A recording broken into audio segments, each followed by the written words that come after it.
Why this life? Why this pain?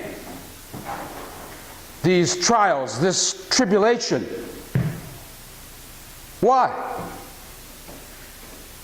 Mr. Toastmaster, fellow Toastmasters, honored guest, those are the questions that a young, very confused David Copperfield asks of himself when life's a little bit too much with him. And if you've ever read the novel of the same name, you'll know that the success of that work stems from the fact that it is autobiographical. It is in fact the story of one Charles Dickens. And he knew it all. His father was a drunk. At an early age, he was sent off to the workhouse. And yet, despite those lowly origins, he would rise through his career to become one of the greatest names in the history of human literature. He lived in an age when the production of steel was the crowning national glory. And when he launched his literary career to set out and solve some of the ills of the Industrial Revolution that laid all around him, he received biting, severe, almost career-ending criticism. And he soon learned that if he was to succeed in his life's goals, he'd have to become just as strong as that age of steel in which he lived. Now, to the extent that he did succeed, today, if we were to give but one name, and one name only, to the parentage of the modern welfare state, surely that name would be Charles Dickens?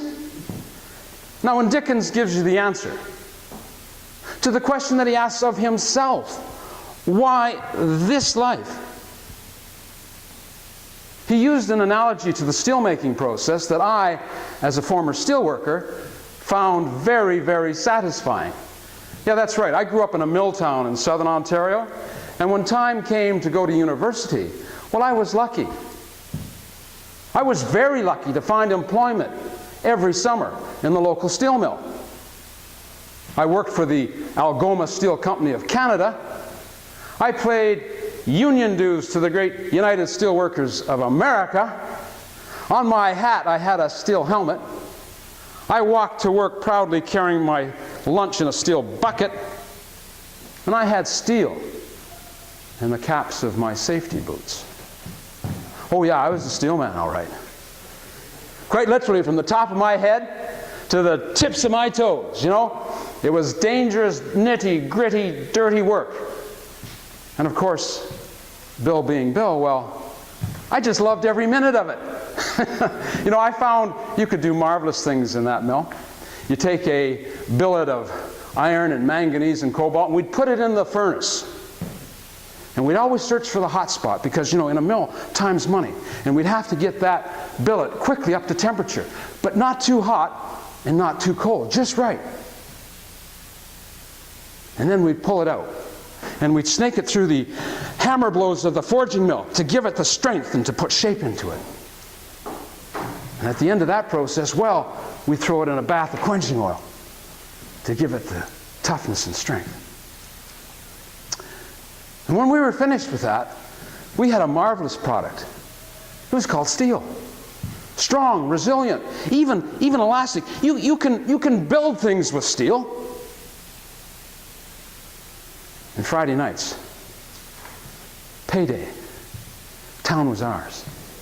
We'd walk through those streets, our pockets just a jingling with cash, and the women were lined up to help us spend it too. Oh, how I could wish and go back one more time and do it all again. Oh, I really do. But the wheel of life has rolled on, and I've got a little older.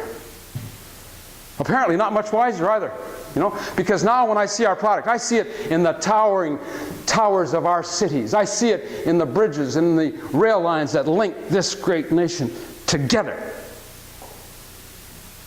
Well, damn it. I just get prouder still. Now you're going to say, hey, Bill, you were lucky. You had a chance to be a proud, swaggering steelman. I'll never get that chance. I'm just a woman. I'm just a civil servant. Or maybe it's, Bill, I'm too bent and deformed. sitting in this wheelchair, I'll never get a chance to be a steelman. And that may be as may be. Life is a damn unfair process. And not everyone gets a chance to be a steelman. But you all get a chance, and just a chance, to be something a whole lot better. You can become like Mr. Dickens. You can be a person of steel. You're all walking through the crucible of life, and it's a steel-making process that's either going to make you or break you. How many times have I seen in my life, my colleagues and friends, when presented with injustice and abuse, just quietly turn their back and quickly walk away? That's like a steel worker who's working with a furnace that's too cold. You bring metal out of there, it's going to be brittle, fragile, it's going to break. On the other hand, how many of our friends have I seen, when presented with similar circumstances, just vent their rage in blind futility and fury? That's like a steel worker working with a furnace that's too hot. Bring metal out of there, it's just going to melt. You can't do anything with that. No, success in this life demands you take a page out of the steelworker's book. You have to learn how to get the temperature, so to speak, just right. You have to learn how to marry conviction and commitment with action. Next time you see abuse, you see injustice, and you tell me you're not going to take the field of battle because the man's too big, he's too strong, and you can't win. I'm here to say that you can, as long as you're prepared to become like Mr. Dickens, a person of steel. I'm going to show you how to do it. What you do is you grab a hunk of metal and you throw it in the furnace, and you get it glowing till a nice cherry red. Now I want you to take it out, and we're going to work it on this anvil of truth. And I want you to give it great swinging blows of courage and of conviction. I want you to shape it in the shape of a dagger, and then put it in the quenching oil. Take it out. Now I want you to hone that dagger to the razor's edge of truth. Now when you take that field of battle, I want you to show the adversary, I want you to show him that dagger of truth. Let him see the iron in your will. Let him see the steel in your soul. And long after you've left the field of battle, perhaps long after you've left this planet,